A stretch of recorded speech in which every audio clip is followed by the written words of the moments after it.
ओम शांति। आज हम एक ऐसे गहरे विशेषता अर्थात विशेष पॉइंट के बारे में बात करने जा रहे हैं जिसके लिए हर योगी को बहुत बहुत आवश्यकता है। वो है एकाग्रता। अब क्या आप जानते हैं एकाग्रता की विशेषताएं क्या हैं? क्योंकि एकाग्रता की जितनी विशेषताएं हमें याद रहेंगी तभी हम उस पर वर्क कर पाएंगे। तो अव्यक्त बाप दादा ने एकाग्रता के ऊपर जो अव्यक्त मुरलियों में या साकार मुरलियों में कहा है वो आपको बताने जा रहे हैं। एकाग्रता की विशेषताओं को सदा याद रखें और इस पुरुषार्थ को करें और दूसरों को भी एकाग्रता की विशेषताओं के बारे में बताएं।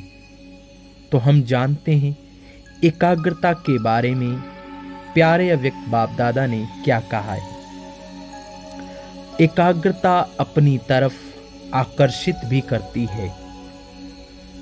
बाबा ने कहा एकाग्रता अपनी तरफ आकर्षित करती है। जैसे कोई भी वस्तु स्वयं हलचल वाली होगी तो औरों को भी हलचल में लाएगी। और हमें इस पॉइंटों को याद करें, इसलिए इसको हम नंबर दे देते हैं। पहला पॉइंट, एकाग्रता अपनी तरफ आकर्षित भी करती है। जैसे कोई भी वस्तु स्वयं हलचल वाली होगी तो औरों को भी हलचल में लाएगी। सेकंड माना दूसरा, जहाँ एकाग्रता होगी वहाँ श्रेष्ठता और स्पष्टता स्वतः होगी। कितनी गहरी बात है। जहाँ एकाग्रता होगी वहाँ श्रेष्ठता और स्पष्टता स्वतः होगी। सीरियल नंबर 3, जहाँ एकाग्रता होगी वहाँ स्वतः एक रस स्थिति होगी। क्या कहा बाबा ने?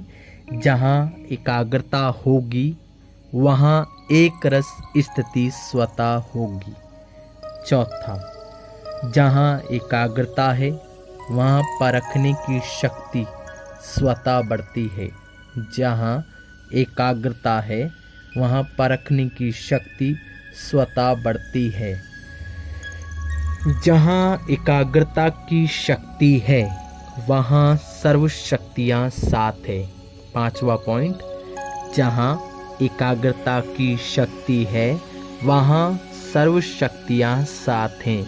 इसलिए एकाग्रता ही सहज सफलता की चाबी है। छठा पॉइंट, एकाग्रता में ही दृढ़ता होती है। बाबा ने कहा एकाग्रता में ही दृढ़ता होती है और जहाँ दृढ़ता है वहाँ सफलता गले का हार है। सातवां पॉइंट, एकता और एकाग्रता। एकता और एकाग्रता ये दोनों श्रेष्ठ भुजाएं हैं कार्य करने की सफलता की, कार्य करने की भी और सफलता की भी। और जहाँ एकता और एकाग्रता है वहाँ सफलता गले का हार है। कितनी सुंदर बात है बाबा की। आठवां पॉइंट, एकाग्रता अनेक तरफ का भटकाना। एकाग्रता अनेक तरफ का भटकाना सहज ही छुड़ा देती है।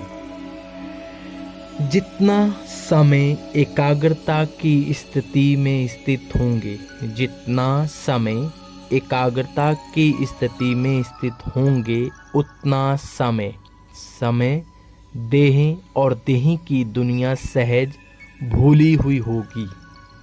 क्योंकि उस समय के लिए संसार ही वह होता है जिसमें हम मगन होते हैं। कितनी गहरी बात है।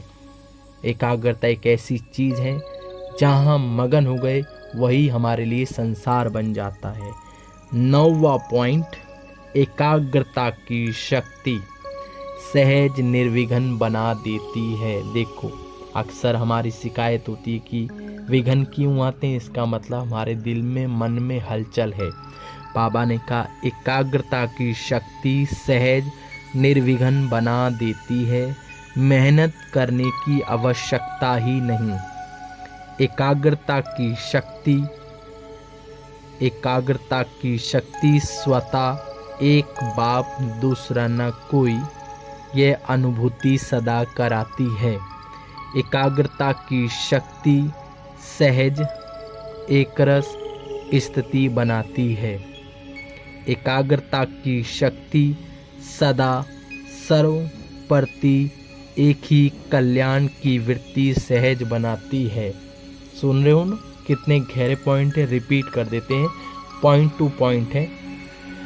रिपीट। एकाग्रता की शक्ति सहज निर्विघ्न बना देती है, मेहनत करने की आवश्यकता ही नहीं। फिर एक और पॉइंट, एकाग्रता की शक्ति स्वतः एक बाप दूसरा न कोई, ये अनुभूति सदा कराती है।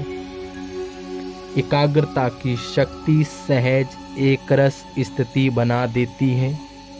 एकाग्रता की शक्ति सदा सर्वप्रति एक ही कल्याण की वृत्ति सहज बना देती है। एकाग्रता की शक्ति हर आत्मा के संबंध में स्नेह, सम्मान, स्वामान, कर्म सहज अनुभव कराती है।